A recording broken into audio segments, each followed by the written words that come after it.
স্বাগত সংবাদ সন্ধ্যায়, আপনাদের সাথে আছি আমি আতিফ আঞ্জুমান এবং আমি অনিমেষ কর। শুরুতেই জানিয়ে দেব বার্তা কক্ষের সবশেষ। করোনায় আরও 237 জনের মৃত্যু, নতুন রোগী 10,500, শনাক্তের হার 23% ওপরে।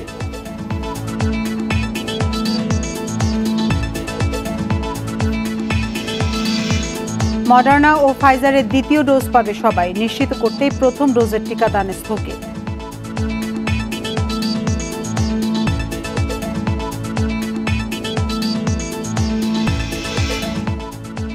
ফেনীতে গোয়েন্দা পুলিশের ওসি সহ 6 কর্মকর্তা রিমান্ডে, স্বর্ণের বার আত্মসাতের অভিযোগ।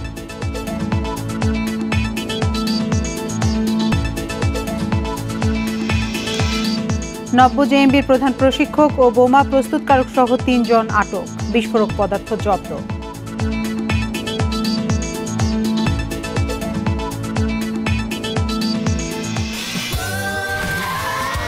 Saudi Extreme. Enjoy smooth speed. শিরোনাম শুনছিলেন এতক্ষণ, এবার চলে যাচ্ছি পুরো খবরে।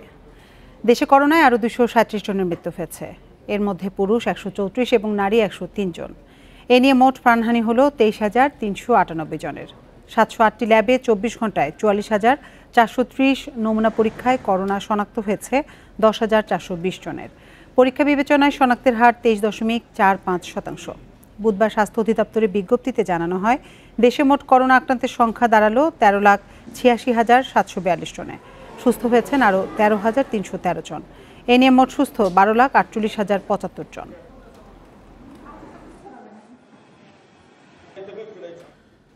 দ্বিতীয় ডোজের টিকা নিশ্চিত করতেই মডার্নার প্রথম ডোজের টিকাদান স্থগিত করা হয়েছে বলে জানিয়েছে স্বাস্থ্য অধিদপ্তর। তারা বলছে, টিকার দ্বিতীয় ডোজ নিয়ে চিন্তার কোনোই কারণ নেই। যারা মডার্না ও ফাইজারের প্রথম ডোজের টিকা নিয়েছেন তাদের প্রত্যেকেই পাবেন দ্বিতীয় ডোজের টিকা। এদিকে গণটিকা কার্যক্রমের পঞ্চম দিনেও রাজধানীর কেন্দ্রগুলোতে ছিল টিকা প্রত্যাশীদের উপচে পড়া ভিড়। জেলা ও ইউনিয়ন পর্যায়ে গণটিকা কার্যক্রম শেষ হলেও রাজধানীর কেন্দ্রগুলোতে টিকাদান চলবে বৃহস্পতিবার পর্যন্ত।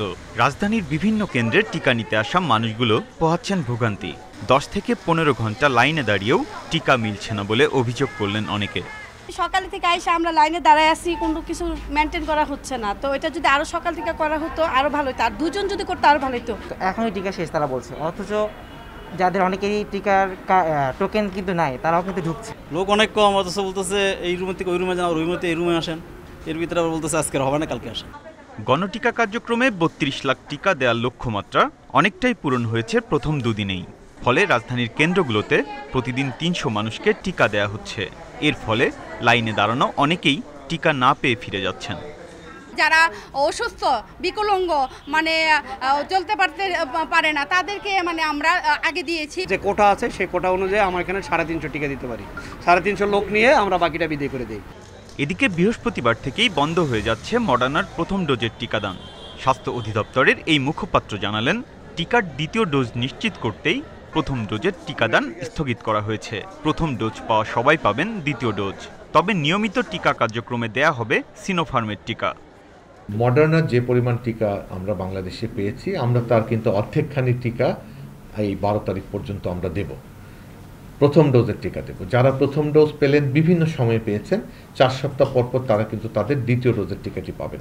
আমরা তাদের শতভাগ মানুষের দ্বিতীয় ডোজের টিকা নিশ্চিত করেই আমরা মডার্নার প্রথম ডোজটিকে একটি জায়গায় এসে থামিয়ে দিতে চাচ্ছি।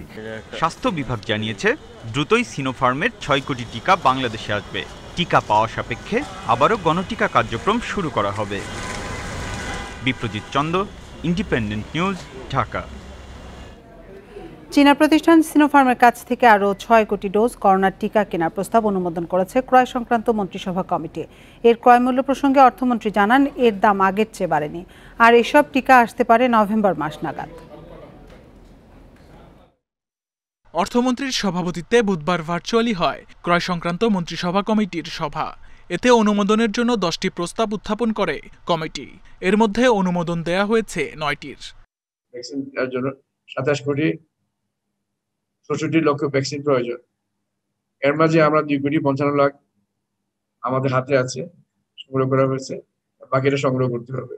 এর মাঝে আজকে আমরা যেটা দিলাম সেটা হলো 6 কোটি 60 মিলিয়ন, মানে 6 কোটি ডোজ আমরা আজকে ক্রয়ের জন্য অনুমোদন দিয়েছি। এর মধ্যে চীনা প্রতিষ্ঠান সিনোফার্মের কাছ থেকে 6 কোটি ডোজ করোনা টিকা কেনার প্রস্তাবও অনুমোদন পেয়েছে, তবে এর ক্রয় মূল্য জানানো হয়নি। আর এইসব টিকা আসতে পারে চলতি বছরের নভেম্বর মাস নাগাদ। ক্রয় সংক্রান্ত মন্ত্রিসভা কমিটির সভা, সেখানে মোট 10টি ছিল, তবে 6 নম্বর প্রস্তাবটি উজ্জ্ব হওয়ায় বাকি 9টি আসলে অনুমোদন হয়েছে। এর আগে সিনোফার্মের কাছ থেকে 1.5 কোটি ডোজ টিকা কিনে সরকার। এর মধ্যে দেশে এসেছে 70 লাখ ডোজ। এছাড়া উপহার হিসেবে 11 লাখ ডোজ টিকা উপহার দিয়েছে চীন। Shamim Ahmed, independent news, Dhaka.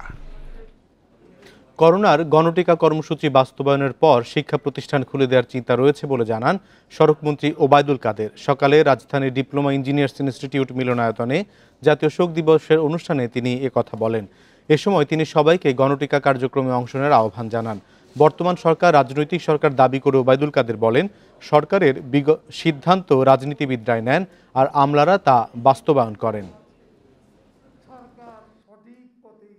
প্রধানমন্ত্রী দেশরত্ন শেখ হাসিনা ক্রমান্বয়ে শিক্ষা প্রতিষ্ঠান খুলে দেওয়ারও সক্রিয় চিন্তা ভাবনা করছেন। সেজন্য আজকে প্রয়োজন গণটিকা কর্মসূচি। এই কর্মসূচির বাস্তবায়ন,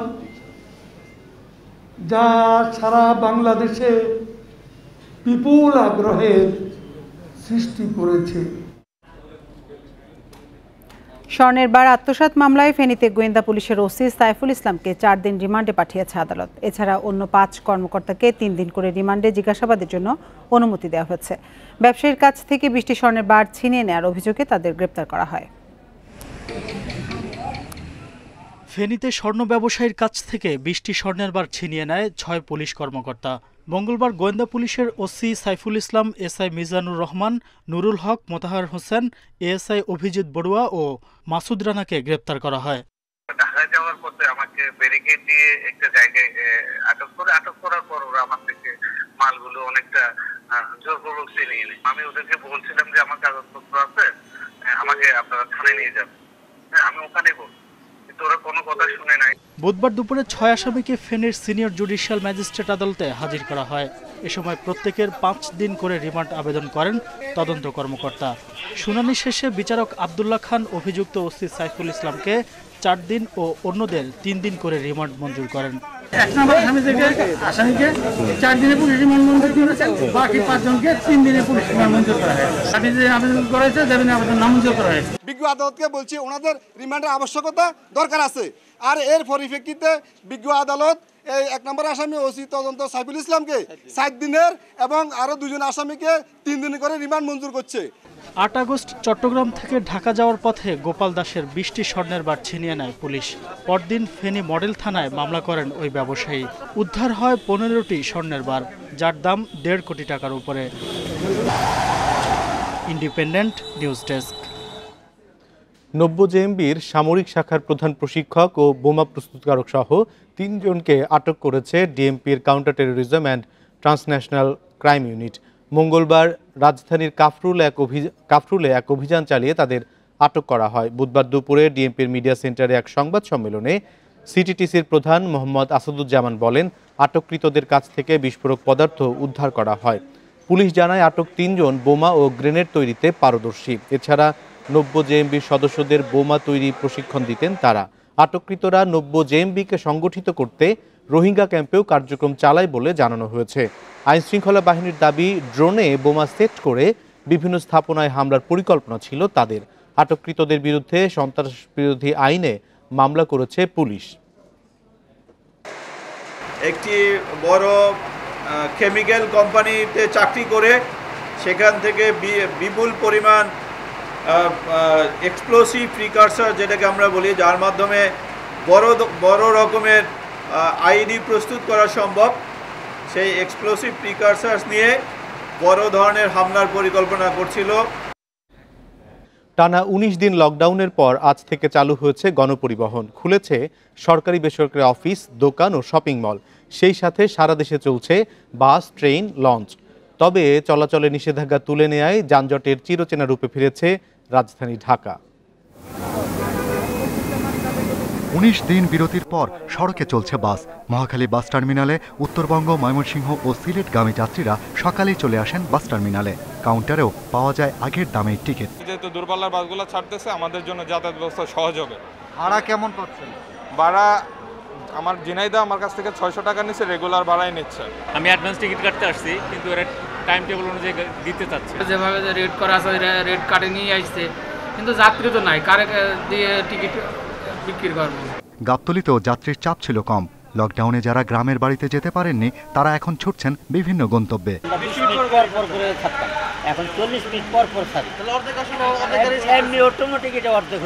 বুধবার সকালে অফিসগামীদের চাপ থাকলেও গণপরিবহন ছিল কম, তাই লেগুনা রিকশায় চড়ে বসেন অনেকে। তবে 10টার পর থেকে বাড়তে থাকে গাড়ির চাপ। মিরপুর, শেওড়াপাড়া, ফার্মগেট, শাহবাগ, গুলিস্তান, মতিঝিল, যাত্রাবাড়িতে বিভিন্ন সিগন্যালে ছিল যানজট। তো লোক তো অতটা রাস্তায় দেখিও না, লোকে তো কম, বাস কম, লোক কম। বড় বাস যে কম, রাস্তায় যাত্রীর চাপটা বেশি। প্রথম দিনে ট্রেনের যাত্রীর চাপ ছিল কম। স্বাস্থ্যবিধি নিয়ে অভিযোগ না থাকলেও বেসরকারিভাবে পরিচালিত কমিউটার ট্রেনে বাড়তি ভাড়ার অভিযোগ করেন যাত্রীরা। যেখানের ভাড়া টুঙ্গি 20 টাকা, সেখানে পরিবর্তে 95 টাকা নেয়। এখন আমরা নিরুপায় হয়ে সেই 95 টাকা দিয়ে আমাদের টুঙ্গি যেতে হচ্ছে। লকডাউনের আগে আমাদের কাছ থেকে ভাড়া নিয়েছে 20 টাকা। আজকে এসে দেখছি তারা মোহনগঞ্জ পর্যন্ত ভাড়া 95 টাকা নিচ্ছে। তারা বলছে 95 টাকার নিচে কোনো ভাড়া নেই, ইচ্ছা হলে আপনারা যেতে পারেন, না ইচ্ছা হলে না যেতে পারেন। অব্যবস্থাপনা সুরাহা এরা আমার কাছে যদি লিখিতভাবে কমপ্লেইন করে, আমি সেটা ঊর্ধ্বতন কর্তৃপক্ষের হস্তক্ষেপ করব। টিকিট ছাড়া কোনো যাত্রীকে প্ল্যাটফর্মে প্রবেশ করতে দেওয়া হয়নি। পাশাপাশি মাস্ক ছাড়া যাত্রীদের ট্রেনে ভ্রমণ করতে দেওয়া হচ্ছে না বলে জানান কর্তৃপক্ষ। Shahriar Anirban, independent news, Dhaka. এদিকে টানা 19 দিন কঠোর লকডাউন শেষে স্বাভাবিক হতে শুরু করেছে জনজীবন। সড়ক মহাসড়কে নির্বিঘ্নে চলাচল করছে সব ধরনের গণপরিবহন। বিধিনিষেধ তুলে নেওয়ার কারণে যানবাহন সহ বিভিন্ন স্থানে বেড়েছে মানুষের চলাচল। তবে স্বাস্থ্যবিধি মানার ব্যাপারে উদাসীন অনেকেই। সড়ক মহাসড়কে শিথিল হয়েছে লকডাউনের বিধিনিষেধ। তাই বুধবার সকাল থেকেই চট্টগ্রাম নগরীর বিভিন্ন সড়কে অবাধে চলছে গণপরিবহন। কর্মজীবী মানুষের চাপ বেশি থাকায় স্বাস্থ্যবিধি না মেনে গাদাগাদি করেই বসানো হচ্ছে যাত্রীদের। তবে আগের নিয়মে প্রায় দ্বিগুণ ভাড়া নেয় ক্ষুব্ধ যাত্রীরা। দাঁড়াচ্ছি কিছুক্ষণ হয়েছে, গাড়ি ওই তুলনামূলক কম এই মুহূর্তে। টেস্টারের থেকে আসি 60 টাকা এনে লিগিল বানায়, এখন 15 টাকা করে 30 টাকা নিয়েছে দুজনের, ডবল সিটে বসেছি। রংপুরেও চলছে সব ধরনের যানবাহন। সরকারি, বেসরকারি ও স্বায়ত্তশাসিত প্রতিষ্ঠান খোলা থাকায় যাত্রীদের চাপও বেশি। তবে মাস্ক পরা সহ স্বাস্থ্যবিধি মানার ব্যাপারে উদাসীন অনেকেই। রাজশাহীর 2টি টার্মিনাল থেকে শুরু হয় বাস চলাচল। শতভাগ যাত্রী নিয়ে চলছে বাসগুলো। তবে স্বাস্থ্যবিধি মানাতে প্রশাসনের তৎপরতা। প্রতিদিনই বাড়ছে ডেঙ্গু রোগীর সংখ্যা। স্বাস্থ্য অধিদপ্তরের তথ্য মতে রোগীদের 80%ই দক্ষিণ ঢাকার বাসিন্দা। সিডিসির এমন তথ্যের সাথে একমত নন দক্ষিণ ঢাকার মেয়র। তার দাবি, এডিসির বিস্তার অনেকটাই নিয়ন্ত্রণে আনতে পেরেছে সিটি কর্পোরেশন। রাজধানীর খিলগাঁওয়ে মশা নিধন কার্যক্রম পরিদর্শনে গিয়ে এসব কথা বলেন তাপস। আগস্টের 11 দিনে ডেঙ্গু আক্রান্তের সংখ্যা প্রায় 2500। এডিসির বিস্তার ঠেকাতে অভিযান চালাচ্ছে 2 সিটি কর্পোরেশন। তবে স্বাস্থ্য অধিদপ্তর বলছে ঢাকা দক্ষিণে সুফল কম। দক্ষিণে কিন্তু জনঘনত্ব বেশি এবং স্থাপনাগুলো কিন্তু খুব কাছাকাছি তৈরি হয়েছে, যেটি চাইলেই একেবারে দূরে দূরে তৈরি করে বা পুনর্নির্মাণ করা বোধহয় এত সহজ হয় না, সে কারণে খানিকটা বেশি। 80% ডেঙ্গু রোগী দক্ষিণ ঢাকার। তারপরও দুশ্চিন্তা নেই মেয়র তাপসের, বরং দাবি অনেকটাই নিয়ন্ত্রণে এসেছে এডিসের বিস্তার। এ মাসের পর এডিসের লার্ভা থাকবে না বলেও ঘোষণা দিয়েছেন তিনি। এটা সঠিক না, এখনো বলা যাবে না যে এভাবে ঢালাওভাবে যে 80% ঢাকা দক্ষিণ সিটি কর্পোরেশন এলাকায়, 20% অন্য এলাকায়। আমরা বিপুল পরিমাণের রোগী পাচ্ছি, যারা বিভিন্ন জেলা থেকে আসছে, যশোর থেকে আসছে, নোয়াখালী থেকেও আমরা পেয়েছি, কুমিল্লা থেকেও পাচ্ছি, গাজীপুর থেকেও পাচ্ছি। আমরা কিন্তু সব জায়গায় সবার সাথে যোগাযোগ করছি। ডেঙ্গু রোগীর জন্য হাসপাতালেও দেখা দিয়েছে শয্যা সংকট। রাজধানীর মিটফোর্ড হাসপাতালে 80 বেডের বিপরীতে ডেঙ্গু রোগী ভর্তি রয়েছে 147 জন। চিকিৎসকরা বলছেন রোগী আরও বাড়লে পরিস্থিতি সামাল দেওয়া কষ্টকর হবে। চাপটা সামাল দেওয়ার জন্য আমাদের নতুন ডেঙ্গু ইউনিটটা সার্সরি মোল্লা মেডিকেল হসপিটালে এই নতুন ডেঙ্গু ইউনিটটা চালু করা হয়েছে। আমরা পেশেন্টকে জন্য আমাদের ডাক্তার এখনও নতুন কিছু নিয়োগ চলতেছে, আর আমরা যারা পুরনো আছি তারা সামাল দেওয়ার চেষ্টা করতেছি। আমাদের উপর একটু প্রেশার বেশি পড়তেছে, কিন্তু তাও আমরা যথাসাধ্য পরিমাণ চেষ্টা করতেছি। হাসপাতালে ভর্তি বেশিরভাগ ডেঙ্গু রোগী যাত্রাবাড়ি, শনিরাকড়া, জুরাইন ও কদমতলীর বাসিন্দা। বন ইবনে কামাল, ইন্ডিপেন্ডেন্ট নিউজ, ঢাকা। করোনাকালে প্রায় 2.5 লাখ প্রার্থীর চাকরির বয়স শেষ হয়েছে। যাদের বয়স আছে তাদেরও 1.5 বছর সময় নষ্ট হয়েছে। জনপ্রশাসন মন্ত্রণালয় বলছে এই সময়ে চাকরির বয়স শেষ হয়ে গেলেও ডিসেম্বর পর্যন্ত আবেদন করা যাবে। করোনার কারণে গত 1.5 বছরে নিয়োগ পরীক্ষা হয়নি বললেই চলে। এরই মধ্যে চাকরির বয়স শেষ রাকিব ইসলামের। সামনে যেগুলো পরীক্ষা হওয়ার কথা ছিল সবগুলোই স্থগিত বা সার্কুলার স্থগিত, তো সেগুলো তো ক্ষতিগ্রস্ত হচ্ছে। মহামারী শুরুর পর থেকে চাকরি প্রত্যাশী সবারই 1.5 বছর নষ্ট হয়েছে। এই ক্ষতি পুষিয়ে দেওয়ার দাবি তাদের। আমার কিন্তু 30+ হয়ে যাচ্ছে, সো সেক্ষেত্রে কিন্তু আমি আমার চাকরির যে পরীক্ষা দেওয়ার যে সুযোগটা, আমাদের সাংবিধানিক যে অধিকার, সেটা কিন্তু আমি পাচ্ছি না। 27, 28, 29 বছর তারা হচ্ছে সবচেয়ে বেশি ক্ষতিগ্রস্ত। এ সংক্রান্ত সংগঠনগুলো বলছে ক্ষতি কাটাতে চাকরিতে ঢোকার বয়স 32 করতে হবে। যারা নীতি নির্ধারক আছেন তাদের কাছে আমরা উদ্যত আহ্বান জানাচ্ছি, আকুল আবেদন জানাচ্ছি, আমাদের একটা আর্তি জানাচ্ছি যে আমাদের দিকে একটা সুদৃষ্টি দেন। আমরা আসলে ভুক্তভোগী, আমাদের বয়সটা স্থায়ীভাবে 2 বছর বাড়িয়ে দেন। এদিকে জনপ্রশাসন মন্ত্রণালয় বলছে যাদের বয়স শেষ তারাও ডিসেম্বর পর্যন্ত সব চাকরিতে আবেদন করতে পারবে, তবে বয়স হতে হবে 30 থেকে 32 বছরের মধ্যে। অচলাবস্থার মধ্যে যারা চাকরি প্রার্থী তাদের বয়স হয়তো অনেকের পার হয়ে গিয়েছে। হয়তো নর্মাল পরিস্থিতি থাকলে আরো তাড়াতাড়ি করে আসতো, অ্যাডভার্টাইজমেন্ট গুলো আসতো, তারা আবেদন করতে পারতো। এখন তারা করতে পারছে না। এই বিষয়টি বিবেচনা করে আমরা কাজ করছি। তবে বয়স 32 করার বিষয়ে চূড়ান্ত সিদ্ধান্ত হয়নি বলে জানায় মন্ত্রণালয়। সংশ্লিষ্টরা বলছেন করোনার কারণে বেকারত্বের হার ব্যাপক আকারে বাড়ছে, তাই নতুন কর্মসংস্থান সৃষ্টির বিষয়ে নীতি নির্ধারকদের এখন থেকেই কাজ করতে হবে। Nure Alam, independent news, Dhaka. Lockdown শেষে সারা দেশে খুলেছে দোকান ও শপিং মল। সকাল 10টা থেকে বিভিন্ন দোকান খোলা হলেও দুপুরের দিকে বাড়ে ক্রেতার সংখ্যা।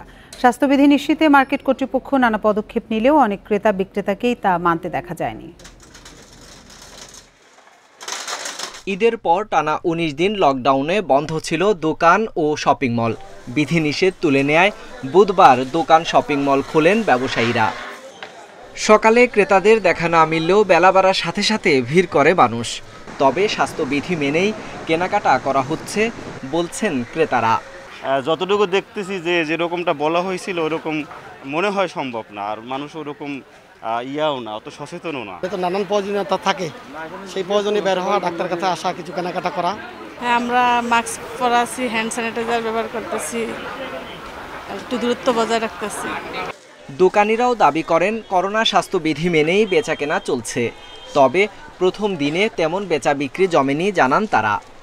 স্বাস্থ্যবিধি তো অবশ্যই মানতে হবে, মাস্ক না পরলে তো আমরা সেল দিব না। No mask no service. খোলা রাখলে তো অবশ্যই খোলা হবে, মার্কেট মানে দোকান মানে তো খুলে রাখতেই হবে, তাইলে তো কিছু হবে। ইতিমধ্যে সরকারের অবস্থান কিন্তু কঠোর এবং আইন শৃঙ্খলা রক্ষাকারী বাহিনীও কঠোর অবস্থানে থাকবেন। আমরা যারা স্বাস্থ্যবিধি মানব না তাদের কিন্তু আইনের আওতায় নিয়ে আসবেন তারা। অতএব আমরা মনে করছি যেভাবে হোক আমাদের স্বাস্থ্যবিধি মেনে আমরা দোকানপাট পরিচালনা করব। করোনা পরিস্থিতিতে প্রতিদিন সকাল 10টা থেকে রাত 8টা পর্যন্ত সারা দেশে দোকান ও শপিং মল খোলা রাখা যাবে।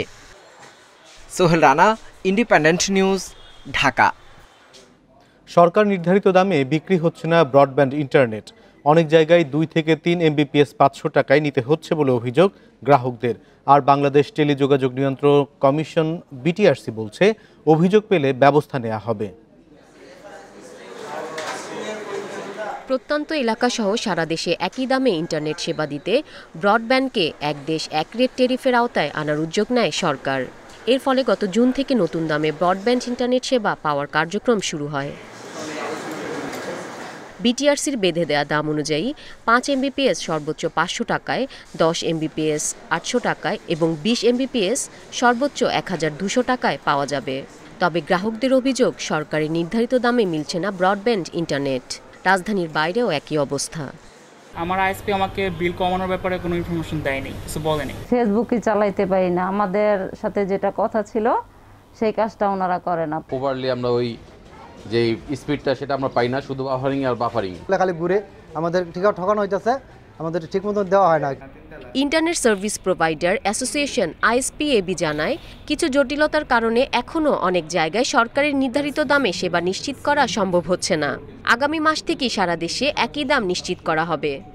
আইএসজিদেরও রেট ফিক্সিং হয়ে গেছে, মিনিস্ট্রি থেকে ministry post and telecommunication approve করে দিয়েছেন। এনটিটিএন অপারেটরদেরও রেট ফিক্সিং হয়ে গেছে। যারা এতদিন মানে নেই, গত 6 জুন থেকে আজকে পর্যন্ত, আমার মনে হয় যে 1 সেপ্টেম্বরের পর থেকে সবাই এটা মানবে। বিটিআরসি জানায়, নির্ধারিত দামে ব্রডব্যান্ড ইন্টারনেট সেবা না মেলার কোনো অভিযোগ এখনো পাওয়া যায়নি। অভিযোগ পেলেই ব্যবস্থা নেওয়া হবে। রেট ঠিক করে দিচ্ছি, কেউ কারো সিলিং অতিক্রম করতে পারবে না। জেলা পর্যায়ে জেলা প্রশাসন, উপজেলা পর্যায়ে উপজেলা প্রশাসনকে আমরা সম্পৃক্ত করেছি। মন্ত্রী মহোদয় কথা বলছেন, আসলে একটু আমাদেরকে সময় দেন। বিটিআরসি বলছে, ইন্টারনেটের সর্বোচ্চ দাম নির্ধারণ করে দেওয়া হয়েছে, তবে সেবাদাতারা চাইলে 500 টাকার কম মূল্যেও ইন্টারনেট দিতে পারবে। আইডিন খাতুন, ইন্ডিপেন্ডেন্ট নিউজ, ঢাকা। আইসিসির জুলাই মাসের সেরা খেলোয়াড় হলেন সাকিব আল হাসান। সাথে আইসিসি টি20 অলরাউন্ডার র্যাঙ্কিংয়ে শীর্ষে উঠে এসেছেন টাইগার অলরাউন্ডার। এদিকে বোলারদের র্যাঙ্কিংয়ে শীর্ষ 10-এ মুস্তাফিজ। জিম্বাবুয়ে সফরের দুর্দান্ত পারফরমেন্সের পুরস্কার পেয়েছেন সাকিব। মিচেল মার্শ ও হেডেন ওয়ালসকে পেছনে ফেলে জুলাই মাসের সেরা ক্রিকেটার নির্বাচিত হয়েছেন তিনি। এছাড়া অস্ট্রেলিয়া সিরিজ শেষে টি20 অলরাউন্ডার র্যাঙ্কিংয়ে মোহাম্মদ নবীকে টপকে শীর্ষে উঠে এসেছেন টাইগার তারকা। বোলার র্যাঙ্কিংয়েও উন্নতি হয়েছে সাকিবের, 19 থেকে 12তম স্থানে উঠে এসেছেন। এদিকে অজিদের বিপক্ষে দারুণ ছন্দে থাকা মুস্তাফিজও পেয়েছেন পুরস্কার। র্যাঙ্কিংয়ে 20 ধাপ উন্নতিতে শীর্ষ 10-এ কাটার মাস্টার। ঘরের মাঠে অস্ট্রেলিয়া বিপক্ষে সাফল্য আত্মবিশ্বাস যোগাচ্ছে, তবে টি20 বিশ্বকাপের চ্যালেঞ্জ ভিন্ন। কন্ডিশনের সাথে ক্রিকেটারদের দ্রুত মানিয়ে নেওয়ার সুযোগ করে দিতে চায় বিসিবি। সেই লক্ষ্যে আগেভাগেই ওমান যাবার লক্ষ্য। সবকিছু নির্ভর করবে ভিসা এবং কোয়ারেন্টিন শর্তের উপর, জানিয়েছেন বোর্ডের প্রধান নির্বাহী নিজামুদ্দিন চৌধুরী। হোম কন্ডিশনে শুধু স্পিন নয়, পেসের ব্যবহারও শেখা হয়ে গেছে। অস্ট্রেলিয়া সিরিজের সাফল্য আত্মবিশ্বাস যোগাচ্ছে, সেটা যেমনই দল হোক। দ্বিতীয় সারির দল পাঠাচ্ছে নিউজিল্যান্ডও। মোমেন্টামে থাকা টাইগাররা সেসব নিয়ে হয়তো খুব বেশি ভাববে না।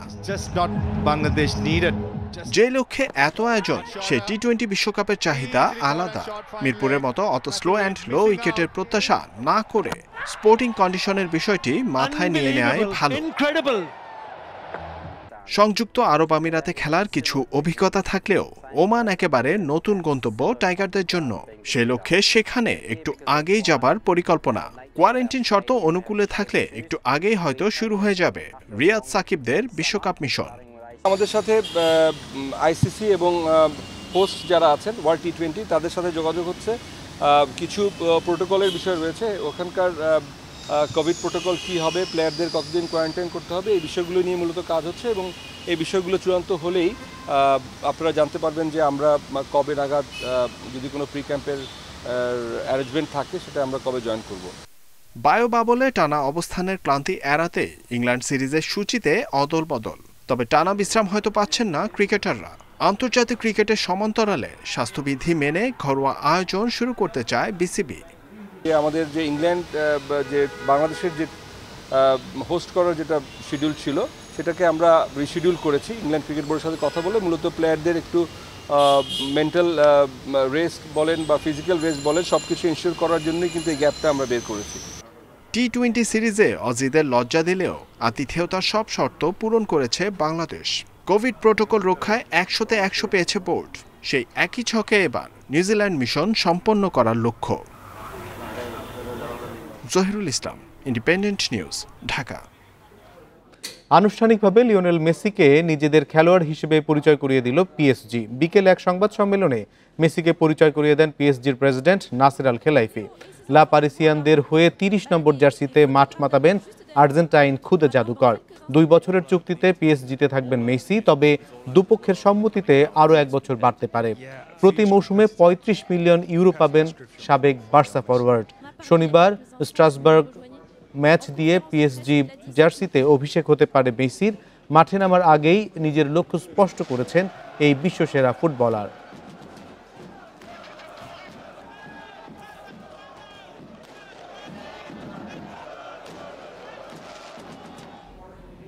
এই ছিল সংবাদ সন্ধ্যায়। ইন্ডিপেন্ডেন্ট টেলিভিশনের সব খবরে বিস্তারিত জানতে চোখ রাখুন ফেসবুক, ইউটিউব এবং টুইটারে। এতক্ষণ সাথে থাকার জন্য ধন্যবাদ সবাইকে।